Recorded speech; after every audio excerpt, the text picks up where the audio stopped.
చాలా అద్భుతమైన ఓ పర్వతం ఉంది. ఏం పర్వతం? శివగంగా పర్వతము అంటారు దాన్ని. ఇది ఎక్కడ ఉందయ్యా అంటే బెంగళూరు నుంచి పూణే వెళ్ళే రైల్వే లైన్కి 3 కిలోమీటర్ల దూరంలో ఉంటుంది. ఆ కొండ చాలా విశేషమైనటువంటి కొండ. ఆ కొండ ఎలా ఉంటుందయ్యా అంటే మీరు తూర్పు నుంచి చూస్తే నందీశ్వరుడు ఉన్నట్టు ఉంటుంది, పశ్చిమం నుంచి చూస్తే వినాయకుడు కూర్చున్నట్టు ఉంటుంది, ఉత్తరం నుంచి చూస్తే నాగపాములాగా ఉంటుంది, దక్షిణం వైపు నుంచి చూస్తే శివలింగంలాగా ఆకారంలో ఉంటుంది. 4 దిక్కులు 4 రకాలుగా కనిపిస్తుంది. ఇప్పటికి మనం వెళ్ళి చూడొచ్చు ఆ కొండ మీద. అంతటి అద్భుతంగా ఉంటుంది. అద్భుతం. ఆ కొండ మీద ఇట్లా మెట్లు ఎక్కుతూ వెళ్తాం. అక్కడ గంగా పార్వతీ సమేత పరమేశ్వరుడు ఉంటాడు. గంగా అనగానే మీకు గంగాధరుడు అనగానే అర్థమైపోతుంది. ఆ కొండకు ఒక ప్రత్యేకత ఉంది. ఆ క్షేత్రానికి దగ్గర ఒక బావి ఉంటుంది.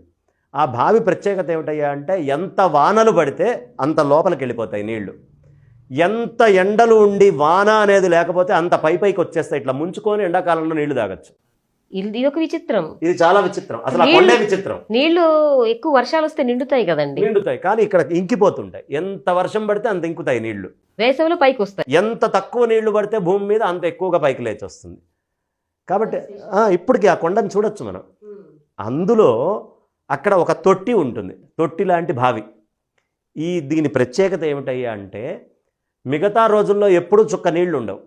ఏ రోజు మన పంచాంగంలో ఇవాళ మకర సంక్రమణం అవుతుంది, మకరంలోకి సూర్యుడు ప్రవేశిస్తాడు అని చెప్తాము. విదేశీ క్యాలెండర్లో ఏముందమ్మా, ఇప్పుడు డిసెంబర్ 31 అయిపోగానే జనవరి 1. ఏమిటయ్యా అక్కడ జరిగే మార్పు అంటే రాత్రి దాకా బాగా ఉన్నవాడు తాగివాడు ఎక్కడ దొరుకుతాడో, ఏ ఇదిలో అవుతాడో, మనుషుల్లో వింతలు కనిపిస్తాయి. కానీ ప్రకృతిలో వింతలు చూపించేటటువంటిది మన పంచాంగం. ఎలా అంటే ఆ తొట్లో 40 ఔన్సుల నీళ్ళు వస్తాయమ్మా ఒక్క మకర సంక్రాంతి రోజే. మామూలు రోజుల్లో రాదు. దాన్ని ఒక బంగారు పాత్రలో తీసుకొని చక్కగా అభిషేకం చేసి స్వామివారికి ఆ నీళ్ళని మళ్ళీ ఒక బంగారు పాత్రలో పట్టి ఆ పట్టినటువంటి నీళ్లల్లో సగం మైసూరు రాజుకు పంపించేస్తారు. సగం నీళ్లు వాళ్ళు అక్కడ వచ్చే భక్తులకి తీర్థంగా ఇస్తారు. ఈ 40 ఔన్సులు మాత్రమే మకర సంక్రమణం రోజు ఊరుతాయి. అది అంటే ప్రకృతికి మన పంచాంగానికి సంబంధం ఉందని అర్థమవుతోందిగా. మన పంచాంగంలో మకర సంక్రమణం అన్న రోజే అది జరుగుతోందిగా. కాబట్టి ఇలా అద్భుతమైనటువంటి వింతలు విశేషాలు చాలా జరుగుతాయి.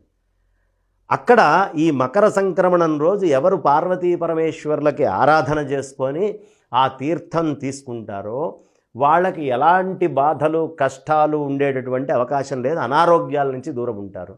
ఆ తీర్థం కోసం చాలామంది నడుచుకొని పైకి వెళ్తారు. అసలు ఆ కొండే విచిత్రమైన కొండ. అది ఎలా ఉంటుందంటే ఇట్లా కొంచెం వంగినట్టుగా ఉంటుంది. ఆ కొండ ఉండడం కూడా 4 ఆకారాల్లో ఉంటుంది, వంగినట్టుగా ఉంటుంది. వంగినట్టుగా ఎటువైపు వంగి ఉండాలి, ఎటువైపు నాగపాము పడిగా ఉంటుంది అని మనం చెప్పుకున్నాం. ఉత్తరం వైపు కొంచెం వంగినట్టుగా ఉంటుంది. చాలా ఖచ్చితంగా ప్రతి వాళ్ళు ఒకసారి ట్రెక్కింగ్ చేసి ఎక్కి చూడాల్సినటువంటి కొండ ఈ కొండ. ఇంత అద్భుతమైనటువంటి వింతలు ఇలా జరిగేవి మనకి చాలా ఉన్నాయి.